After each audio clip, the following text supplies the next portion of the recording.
Welcome friends to another r/MaliciousCompliance video. We've got some awesome stories of compliance today, including this first one by Dr. Galactos. Get a real calculator? Got it. First off, I don't live in Western countries. There's a point where I talk about a program in my country. I'll translate it in a way that makes it simple to understand, but it probably won't be accurate. This happened more than 10 years ago. I was still in what is equal to a high school in the US. I was about to have a mid-semester math exam. The math teacher, one of the worst math teachers I've ever had, said that since the exam is about solving inequations and second-degree polynomial equations, and she didn't care if we do simple math or not since we've been doing that for years already, we can bring our calculator into the exam room. We can't use a calculator on a phone for obvious reason, but otherwise there's no restriction. It does sound too good to be true, especially from this particular teacher, so everyone asks the higher grade students who took her test last year if she's been doing this to the previous year's students as well or not.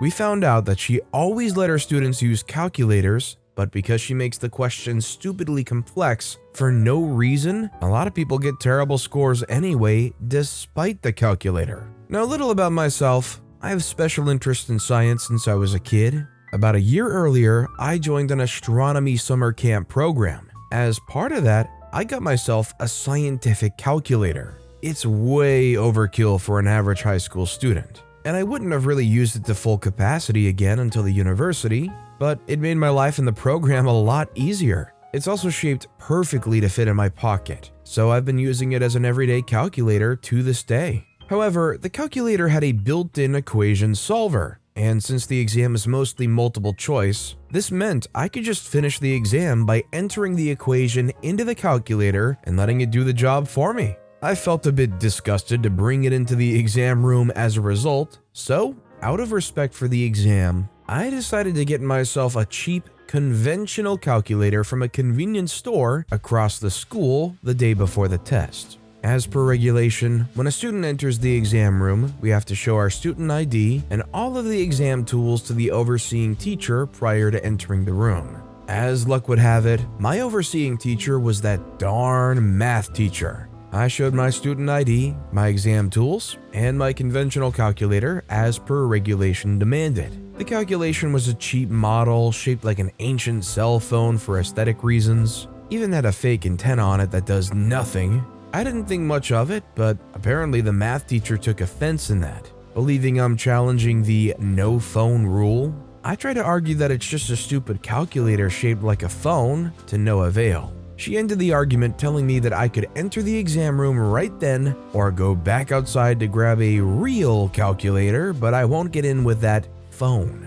So I, a bit pissed off at this point, decided to comply. I went back outside, opened my bag, put my calculator pretending to be a phone inside, and brought out my beloved scientific calculator, then walked back in line to prepare to enter the exam room again. Surprisingly, she didn't complain about it at all. She made a nice remark about why I didn't bring it in the first place, then let me enter the exam room. I didn't know what was on her mind at that moment, and frankly, I didn't care. Unsurprisingly, I aced that test as a result. Not proud of it, but she asked for it.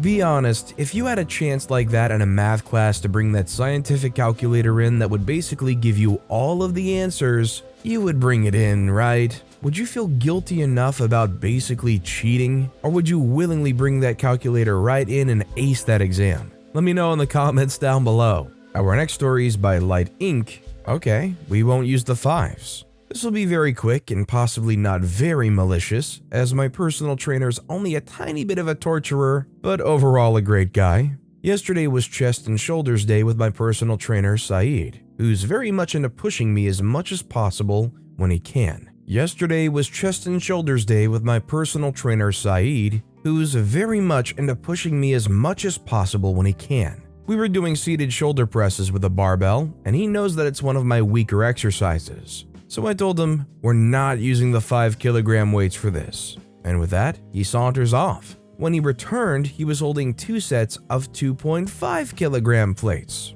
which equaled 5 kilograms a side. The man shafted me on a technicality, and now I have trouble lifting my arms. Honestly, to me though, it sounds like Saeed is a pretty good personal trainer, has a good sense of humor, and is also trying to push you to your limits so you really get that burn in. Just, take it easy with those arms. Our next story is by Jock McFarty. Nothing you can do, just move on. Some background: I used to work in computer operations, then IT support for a bank based somewhere in Scotland. Every year, one or two of us would go down to sunny Slough to mingle with our counterparts in banking, education, and some place where the guys had been told to say they were from Cheltenham Ladies College, and definitely not the nearby donut-shaped secret government agency. Anyway, in 1998, we were told one of us could go across the pond to New Orleans for the CA World, where we would see all the latest tech, attend seminars, talk face-to-face with product developers, and get some training courses thrown in as part of the package. And I was to be the lucky candidate from my team. Registered for the early bird discount, decided which courses would benefit me most, booked the transatlantic flights from London via Chicago, again with a discount because CA, Computer Associates, were actively involved. All good, all signed off. Of course, living in Edinburgh, I still had to get to London somehow, so I found the cheapest connecting flight to Heathrow and put in the booking for approval, along with a couple of guys from other teams, let's call them Biff and Mandy. Crap manager calls the three of us into his office and says, "This event counts as training, so it's being paid for out of the ring-fenced training budget, except another manager's blown the entire department's annual training budget on hiring contractors for his team, so there's no money for your £200 return flights to London. The whole shebang is therefore cancelled." Well, of course we were all gobsmacked, but those are the breaks, right? Crab manager said there's nothing we can do about it, so we should just move on. A week or two before the event was due to take place, Biff dropped by my desk and asked if there were any CA seminars I'd like him to attend on my behalf. I said, excuse me, but what the freak? Biff said, "Oh, I went over Crab manager's head and got my senior manager to reverse his decision. New Orleans, here I come." So I decided that I should indeed move on.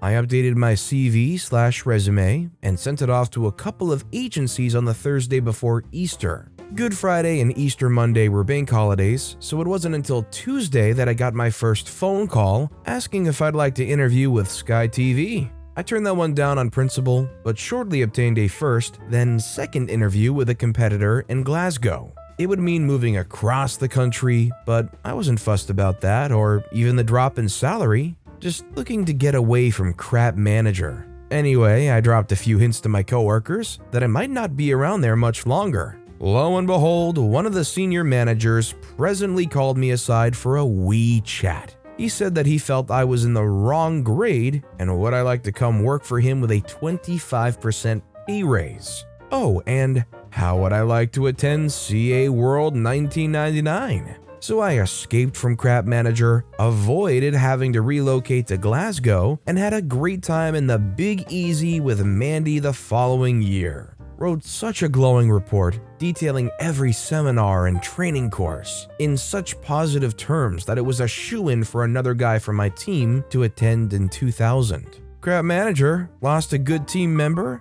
over 200 pounds. First of all, if you're enjoying stories like this, make sure you hit those like and subscribe buttons down below so you never miss my daily uploads. That said, this story goes to show that awful managers really make or break a workplace. You could have a great job with great benefits, but you have that one bad manager there who's actively trying to take those benefits away or just making the whole situation miserable for people, and the whole operation can just start tanking right then and there. The fact alone that OP was willing to take less money and relocate to an entirely different location just to get away from this crap manager tells you plenty. This next story is by the real John Galt 22, told quantity not quality by boss, gave them exactly that. I worked at a law firm that handled an extremely high volume of cases. I'm talking thousands per month. And due to the specific field they were in, the work called for a ton of motion practice. We had to respond to motions on nearly every case, after which the cases would settle, and we would be paid relatively small amounts that added up. To answer all the motions, we would use a boilerplate template, input a few specifics via prompts, and send it off. This would take around 15 to 20 minutes. It was a profitable scheme, and to be fair, It worked for that specific field of law. This is highly irregular and would be nearly impossible to effectively mount a counter-argument in any other field of law, which typically requires research and fact-specific rebuttal to very specific challenges to your case. Fast forward, and now the firm's taking on cases in a new field of law, nearly all between $200,000 to $300,000 per case, or about 100 times what a case in their original field would take. We needed to draft and file complaints on these cases. To achieve this, the partners insisted that our senior attorney would create a template. Our paralegal staff, making $10 an hour, would speak with the client and create an intake cover sheet for each case. And I would be the lucky middleman who got to input the cover sheet data into the template and generate a complaint for every single case in this new field that the firm was handling. In essence, they thought we could handle this new, complex, different field of law with much higher stakes in much the same way we were handling our normal cases. The intake staff had no clue what they were doing, and the boilerplate template was wildly insufficient to allege the particular facts, which varied so considerably between cases. Also, why intake had problems. The partners thought it should take about 15 to 20 minutes to generate a complaint with their method. But the reality was, I actually had to review every file from scratch, figure out what was going on, input the data myself, make massive edits to the complaint, etc. It would take me at least an hour and a half to do a good job, and honestly, that's what I did. A good job. As you can imagine, something of a backlog ensued, and the partners wanted to know what the issue was. I explained that due to the nature of the cases, they were requiring specific edits.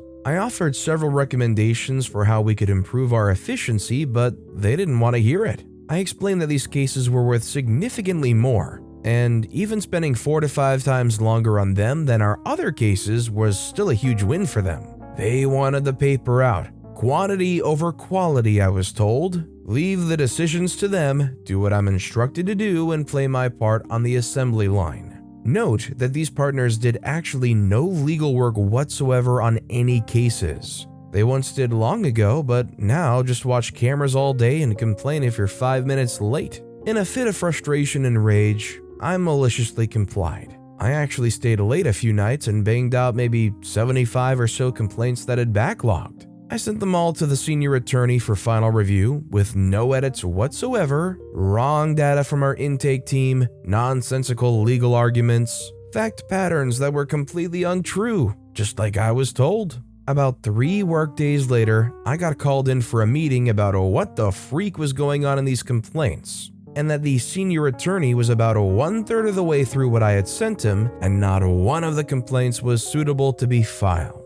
I told them that I was just doing my job on the assembly line and that the issue must be coming from somewhere else, but definitely not from me, because I did exactly as instructed and mindlessly input the data and sent it along. They told me this was unacceptable, and if there was an issue I should have brought it to their attention, to which I replied that I tried and was not listened to. They refused to accept defeat and attempted to change data collection, change the templates, to no avail. It got hostile. No matter what they did, their system just didn't work. And I continued to comply with their insistence I do my job and my job only. It was unbelievable how stubborn these people were. Quit that job and moved on. I've been tracking some of the cases online, and they're getting dismissed on motion.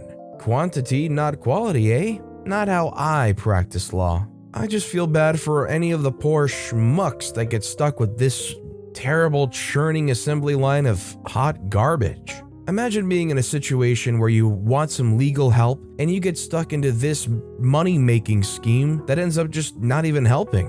And our final story of the day is by Pigeon Lass. Half days entirely depend on the set lunchtime? Alright then. My friend used to work in finance for a company which generally treated him pretty poorly. He was paid far less than he knew the company could afford and was generally overlooked. They had home working for a while because of COVID, and then were allowed to come back to the office 3 days a week, working from home 2 days. Whilst working from home, my friend loved missing the commute. Being an early riser anyway, he decided to ask his boss if he would be allowed to start work at 7 a.m. and finish at 3 p.m. so as to get to and from work quicker, and because the office was open at that time anyway. This was okayed, and so he started to work 7 a.m. to 3 p.m., which he then extended to his work from home days, as he enjoyed having his late afternoons free. Now, so that everyone was available at the same time, lunchtime at the company was set at 1 to 2 p.m. No leeway. One Friday, my friend wanted a half day to begin the start of a long weekend. Because he would usually finish work at 3 p.m., he asked if his half day for him could be earlier, around 11 a.m.,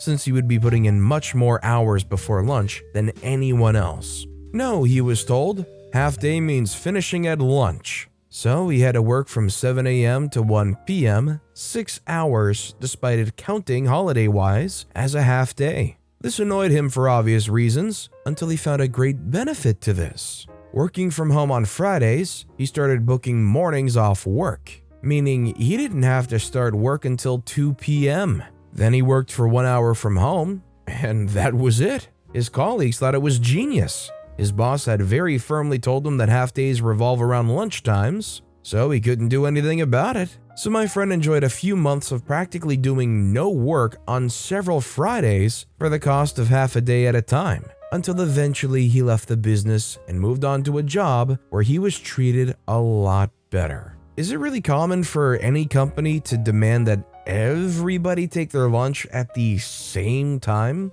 I don't know what kind of company this is, but it seems like that would be irrational, like the whole place would just shut down for an hour. But with that being said, that's all the time we have for today. So of all these stories I've read today, which is your favorite and why? Let me know in the comments down below. And if you haven't yet, if you could like and subscribe, that would mean a lot to me. Whatever you do, whether it's liking, subscribing, turning notifications on, all of it helps grow this channel, and I appreciate the heck out of it. So until next time, I'll see you all tomorrow with some more stories.